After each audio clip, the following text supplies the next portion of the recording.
reading? So moved. Is there a second? Any further discussion? All those in favor of the motion say aye. Aye. Those opposed, motion carries unanimous. Also, we have second reading of ordinance 2023-16. This is an ordinance to enact purchasing and procurement procedures for the town of Chevron. Do I have a motion we adopt this second and final reading? So moved. Is there a second? Second. Any further discussion? All those in favor of the motion say aye. Aye. Those opposed, motion carries unanimous. Also, second reading of ordinance 2023-17. This is an ordinance amending the code of ordinances for the town of Chevron, chapter 2, administration, to change the form of government to the council manager form because of the passage of the special referendum that was on the ballot for November the 8th, 2022, and to make other provisions related thereto. Do I have a motion to adopt this as second final reading? So moved. The motion got second. All those in favor, any further discussion? All those in favor of the motion say aye. Aye. Those opposed, motion carries unanimous. Saturday, July was on Saturday. Does it have any effect at all? No. The dates, they fall on the weekend. Okay. And, question, Yes, sir. on the administration aspect of this ordinance, I don't know when we're going with the, council manager versus mayor, council, that it's still listed duties of the mayor as appointing certain members to the different committees and boards of organization. I don't know, certain, that's still going to be part of it, if we're going to council manager, or should it be removed? Well, that's a good question. We've got committees in place now, which I don't know if those committees actually will be affected by the new form of government. They'll still be in place. Right. And just whenever those committees do come up for appointment or replacement of appointment, then the manager would have the authority to make those appointments. Am I correct, Rob? I believe it would be the council votes as a whole Okay. on appointments. But that's something we will look at when, the attorney, Hope Flynn, has already looked through this first ordinance, and he said it looked good to pass for now. So that's something we'll bring up when they come back with their further revisions. And that's in section, paragraph number 11 under, powers and duties of the municipal council.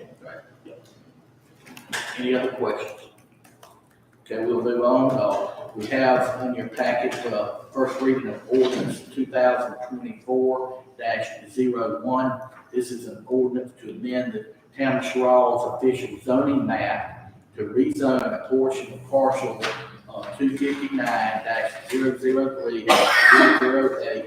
259-003-008-015. Rezone that from GC, which is general commercial, to R2 multifamily residential. Rob? Planning Commission met and had a public hearing on this in May. They tabled their recommendation for further discussion until the June meeting, which occurred last night. At that meeting, they voted to not recommend change to town council. Can you share with the council the reasoning for their opinion not to recommend? The primary concerns they related were concerns of traffic on Prince Street and Foundry Hill created by the apartment, and also concerns relating to nuisances from the apartment in a neighborhood that is primarily, in an adjacent neighborhood that is primarily single-family residences, were their top two concerns. Yeah. Rob, if we were to accept the planning commission's recommendation, we open ourselves up to any discrimination lawsuits based on our zoning practices from any federal or state regulatory bodies? I'm not sure specifically what kind of action we may open ourselves up to. My concern would be though that given the nature of this development, that the proposed development is from a low-income housing tax credit program.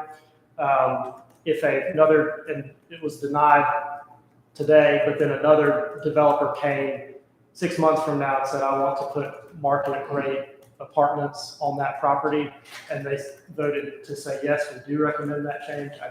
That would give me concern. It will be discriminatory. I- Now, this housing is not Section 8, am I correct? This is not Section 8, this is low-income housing. The proposed development is low-income housing tax credit, which is a program run by the state of South Carolina. And so it would still stay privately managed and run throughout its lifetime. It's similar to the one across from the hospital. Pecan Commons. Yes. Yeah. And I don't, misinformation out there, which kind of bothers me, is that we'll be busting in, illegal immigrants, things like that, which totally, people can only make a certain amount, which is totally false. So we've not had any issues from the apartments there across from the hospital, so I just see it as a no-brainer. Yeah, Rob, as far as Pecan Commons, any crime out there that you're aware of? That was something I looked into after the last public hearing. I spoke with Captain Purvis at the police department, who talked to his officers and other people in the police department. And he said that he's had no crime, the police department has no crime issues at Pecan Commons outside of what you might find in any other neighborhood. Nothing unusual about what's going on out there. Have we had any other issues like, people coming across Highway 9 disrupting traffic, or, just anything at all that people have called town hall about? I can't think of the only complaint I ever got about that place was when it first opened, they couldn't find someone to cut the grass, and they called about the tall grass, but it's been managed and cut ever since. So they've been pretty good neighbors with Birchwood and surrounding residential areas. Never had a call about it. So in rezoning this, are we looking at what are the builder's proposals as far as the type of complex he's going to build? If we're asking to vote on rezoning it from GC to residential, then that opens the door for him to build the apartments there, but I don't know what they even look like. I don't even know the layout as to how that development is going to fit into that area. I don't know if the roads are wide enough to handle the traffic flow. There are a lot of things that I personally don't know that I think could affect that, and just to vote on it to say, yes, we'll allow for that to occur, I don't think we've got enough information. Rob, the developers are here, that Mike can answer some questions before the vote, but, the property itself can only accommodate so many apartment units. And, that is based on the size of the property, parking spaces, share with us that. So any development in town, when we look at how land is developed, it goes by the zoning ordinance. And the zoning primarily covers how much of the land can be covered with surfaces. So you don't want 100% land coverage, for instance, that would not be great. It covers parking minimums. So for a multifamily complex, you have to have a minimum of two parking spots per unit. It also covers square footage maximums in the building. So based on the size of the property, there are requirements to how many, or a maximum number of units that can be held on property given its size. I don't have it off the top of my head, but I believe it's each ground floor unit requires a minimum of 2,000 square feet of space, and each second floor unit and above requires, I think it's 1,200 or 1,500 square feet of space. And so the size of your property is going to limit that. In addition, zoning does call for buffers between certain types of uses. So like say between a commercial use and a residential use, there's a certain amount of plantings that have to be put into place, fencing, those sorts of things. And so it just depends on how the land is being utilized.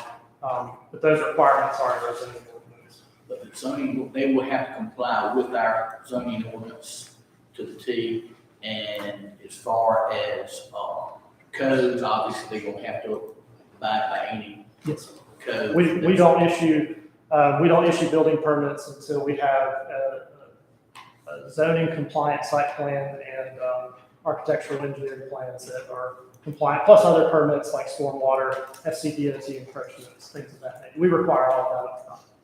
How many units are those? 37.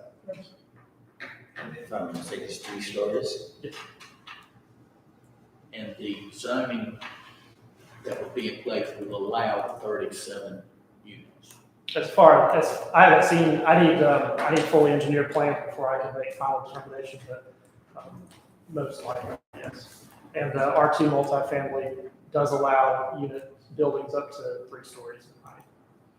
Any other questions? It's got one or two ingress, egress, access ways to get in, get out. There are two drives. On the preliminary site plan they sent over, it does show 2 driveways. Our zoning doesn't specify how many driveways they have to have. For instance, the Pecan Commons only has 1 driveway, but that will ultimately be a decision of the fire department because they have to be able to get their equipment in and out safely and efficiently. So that's something, as part of the development process, Marvin, our fire chief, does have to look at that. Rob, one other thing that I heard a few comments about was the lack of landscaping at Pecan Commons. Is there any kind of restrictions or things that we can put on the developers for that? I mean, because basically it's not been, I don't know, there's just not much landscaping out there. There would have to be landscaping barriers along the edges of the property and within the parking areas. Right now, there's no zoning requirements for landscaping within an area. There is a green space requirement in our zoning ordinance for multifamily uses, but that might be something we could work with the developer down the road for additional landscaping or something. If council will allow me, we do have the developers here. Y'all may have a picture or a sketch or a land drawing. Can you share that with us, please? Yes, absolutely. My name is Greg Goodger. I'm the owner of Coastal Development Partners, and we developed the Dollar General on the site. We purchased over 7 acres. It was the old retirement home site that had been for sale for a good number of years. We had no desire to own 7 acres. We needed the land for the Dollar General. And so the seller would not subdivide, and therefore this was surplus land. It's a very unique piece of property because it has a very narrow frontage on the main road, but it's all zoned commercial right now. And so I think that this use is extremely good for this particular piece of property because if you look here, this square here is the existing Dollar General. This is all the frontage that is left on, is it Chesterfield Highway. And so then you have this large swath of approximately 5 acres in the back. And generally planning looks to maybe apartment units or something to transition from heavy, commercial retail back towards single family homes. And this does that perfectly. Instead of us developing the entire site as commercial. And so the developer that will do the apartment complex, if you approve, has designed a single building to take advantage of as much green space as possible, including a playground for children. And we agree that the other apartment complex that you're addressing does not have enough landscaping. It just needs some bushes against the buildings and it would help a lot. In partnering with them on the sale, this is a unit that they just completed in Greenville. So this is what they're talking about bringing to Sherrod. And Chris is available. He's the actual developer for the apartments. But we would remain the front part of the property.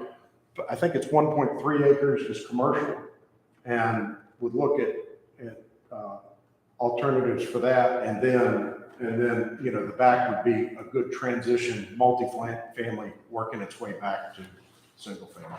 But we're available for any questions. So is the picture we're looking at right there, is that similar to what? Yes, sir, that's a building that, this is a part of a 37-unit building that we just completed in Greenville and Berea. It's part of a much larger complex. This is 108 units, but this is the model that we would be using for Sherrod. What is that siding? Is that It's a mixture, it's fiber cement, hardy, and all sides of brick. Hardy plank? Yeah, So when you say that is part of the larger building development, right? yes, And these 37 that you're showing here, that's a group of apartments in one location, right? yes, this would be just one How building. much space is in between that apartment unit and the apartment units that are also on that block? We're just building one building. Yeah, we're just doing the one building in It's only Sherrod. I know 37 you're units. doing that there, but I'm asking for this. Oh, how many? I'm looking at how this apartment complex is butting up to the rear, because if you have all of the units forward facing, Right, then you have the backspace back there. How is that going to be basically maintained? Is it something where you can breed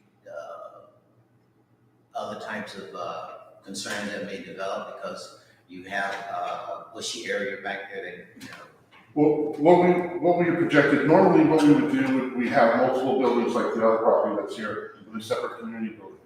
What we found is, much like what we did with our senior buildings, this would incorporate the community building. So on Foundry Hill Road, when you would come into the entrance, you would come directly into the complex where the community building would be. Right. And it makes it's much easier, cleaner. You don't get as much, I guess what you're saying is more traffic or, you know, we would buffer, I mean, we can do heavy landscaping on Foundry Hill Road and around, we could fence it if people wanted to fence. I mean, we're open to that kind of. But Foundry Hill Road is not getting the butt of the property. Right, I know. It's getting more the Right. front. The butt of the property is actually gonna face the remaining commercial lot, like where our loading area. It's like an L shape. So would it have entranceways from Highway 9 or from the backside? No, it will not access from Highway And so what 9. are the plans on Highway 9? This is still a vacant lot, and it's not part of the rezone. Okay. The Dollar General is here. If we could, like, it could be green space, we could talk to the city and So I recognize you said about 5 acres, so that's not a part of the 5 acres that you purchased? it is part of the, we're subdividing it out. Because the part of the rezone was the fact that we couldn't have any multifamily fronting on Chesterfield Highway. So that's why we The 5 acres is divided, that the rezoning would rezone 3.7 acres. And the remaining 1.3 acres that faces 9 would remain commercial. And neither one of us are interested in developing. Right. So, at this time. We, So, I mean, there've even been discussions about you all figure out what you want. when we talked to Rob, he said something about fire station, another fire station possibly, or we'd be open to that. We don't have any desire to do anything with the property. We just really want the back piece for the fund. So the road on Foundry Hill now, you guys are convinced that that small road will accommodate the traffic going in and out? Do we need a turning lane in there? I mean, I don't have a clue about that. That would be determined by DOT. Yes. And certainly they would follow any recommendations from that. Probably with a 37 unit complex, you know, certainly if they were putting in 250 units, then the whole conversation would be very different. But 37 units, I don't expect a large traffic impact. When we look at development, since we don't own any of the roads in town, we rely on DOT's encroachment permit system. So any developer has to meet whatever standards DOT sets in order to obtain that. The turning radius in. That's right. Any other questions, council? When would we have a rendering of what, I mean, that's green, but when would we have a rendering of what you're putting in Sherrod? Well, that's very, very close. to Very what close, so we're- it's gonna be one build, so Yes, sir. get this, we're gonna have one building with 37 units. That's right. 1 and 2 bedroom, 3 and 3 1, 2, bedrooms. and 3. 1, 2, and 3. Okay. probably 10% one bedrooms. You're probably looking at just off 4 one bedrooms, 16 two bedrooms, or 16 and 17 being the split, depending on what our market study will come back as. But I could have a rendering for you in a couple of weeks. Because I'm submitting it, it's in an application process right now. I have an architect, everything has to be done by the end of July, and I have no problem sharing it with you. And the building itself would be kind of set back to the rear of the property, button up to the Dollar General, basically, right? And that vacant lot. Yes, sir. Yes, Yeah, okay. Yes, sir. What will front the residential street, it's not like the back wall of a large apartment complex. The parking is along Foundry Hill Road. And so that visually will make it that it doesn't, you don't feel like you're on the new Como Boulevard in Mount Pleasant. right, like a massive issue if that's what you were trying to. No, it's not the case. The parking faces Foundry Hill. So the rear of the property has been developed and it's facing the commercial side. Is there going to be some kind of barrier there because people will probably use that as a walkthrough? Yeah, the buffers are required between commercial and residential and all of those. Yeah, We're not expecting any variances needed to be able to do this development on this side. and to cut down on that, we could build a fence at the city hall, the town wants, it's, we can heavy landscape. I'll send you the barrier requirements. Okay. There are requirements, that would come later during the development. Yeah, exactly. Any other questions? Thank y'all, gentlemen, for your. Thank you. No, thank you. What's the wishes of the council? You've heard the recommendation, from the, planning commission. What's the wishes of the council? Mayor, I'll make a motion that we reject the recommendation of the planning commission and approve rezoning parcel from GC general commercial to R2 multifamily residential. Council, your motion. Is there a second? Second. Any further discussion? Hearing none, all those in favor of the motion say aye. Aye. Those opposed? No. Motion carries 5-1. Am I right? 6-1, excuse me. Okay. Council, we have a resolution,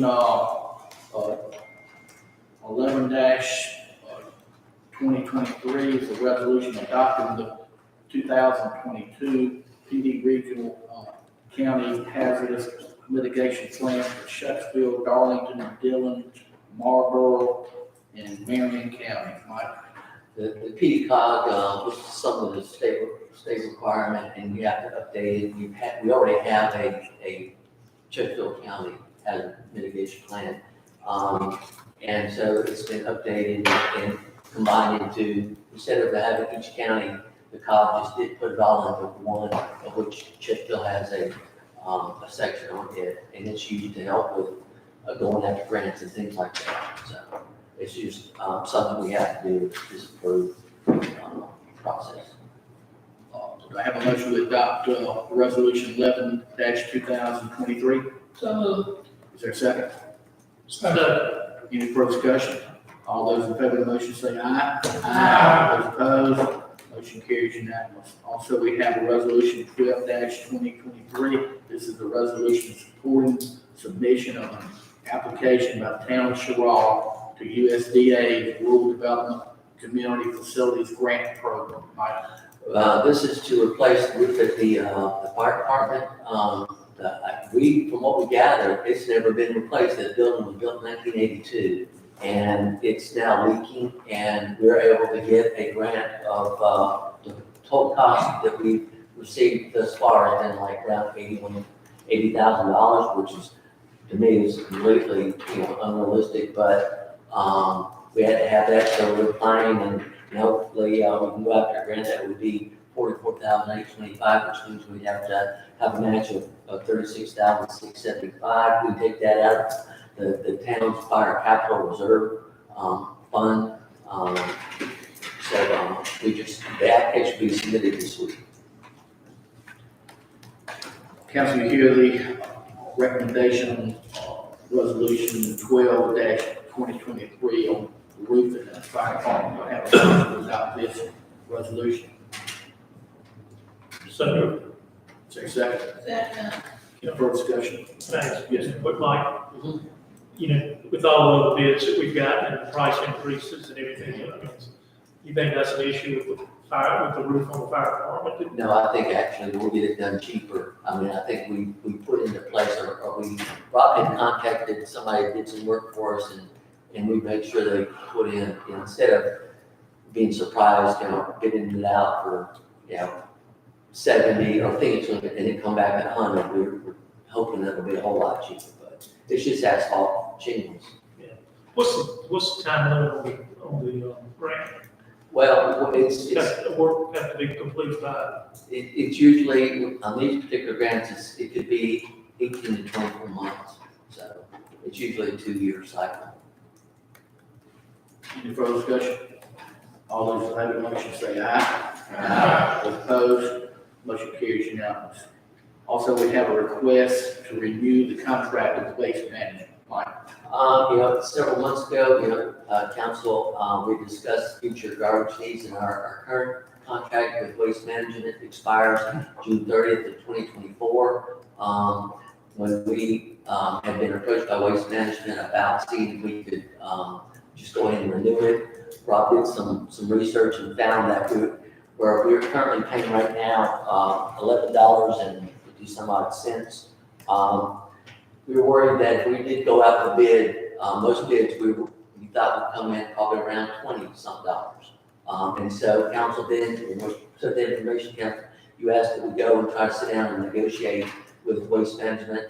We have, and they would like to up it to beginning July 1st, 2024 would be $15.09 per car. And the contract would be a 5-year contract, the same as what we have now. There is a maximum you can go up each year based on consumer price index, not with fuel surcharge, which is about 3%. Is it 3%? 3-4. Yeah. So actually, this past year, you know, we've gone up a whole lot more, but we have that clause in there that the maximum of, I think, is 3%. You know?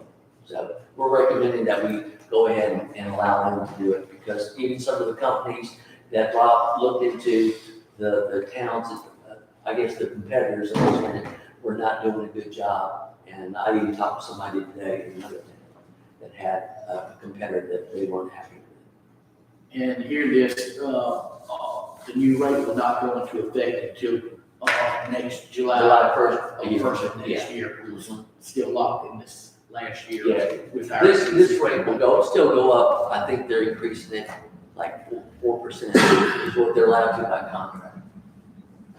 Hear the recommendation from administration. Do I have a motion to accept the recommendation? So moved. Is there a second? Second. Any further discussion? All those in favor of the motion say aye. The escalation clause in it is kind of CPA. It's But it's capped, It's capped at 3%. so that's annually. Yes. All those in favor of the motion say aye. Aye. Those opposed, motion carries unanimous. Also, we have a request to participate in Chesterfield County Water and Sewer Impact Study. Town of Chesterfield was awarded a $460,000 study to see about whether the need to create a countywide water and sewer authority. The mayor, Rob and I went last Thursday to Chesterfield, met with the County Mayor's Association to discuss this. We actually wrote the grant for them to do it. We talked about a countywide water sewer authority. And this will not tie us into anything or obligations. We're just simply participating to figure out what is best for the county and what things can be undertaken. So we just need to get a letter of support, and so that's all we're asking for. Council, I have a motion, we go ahead and send in a letter of support to this program. So moved. Is there a second? Second. Any further discussion? All those in favor of the motion say aye. Those opposed, motion carries unanimous. Do I have a motion to adjourn? I make a motion to adjourn. There's a second. Hear no opposition, all those in favor of the motion say aye. Aye. Okay, meeting's now adjourned. We have several things to sign before we leave the room. You want briefing stuff, so y'all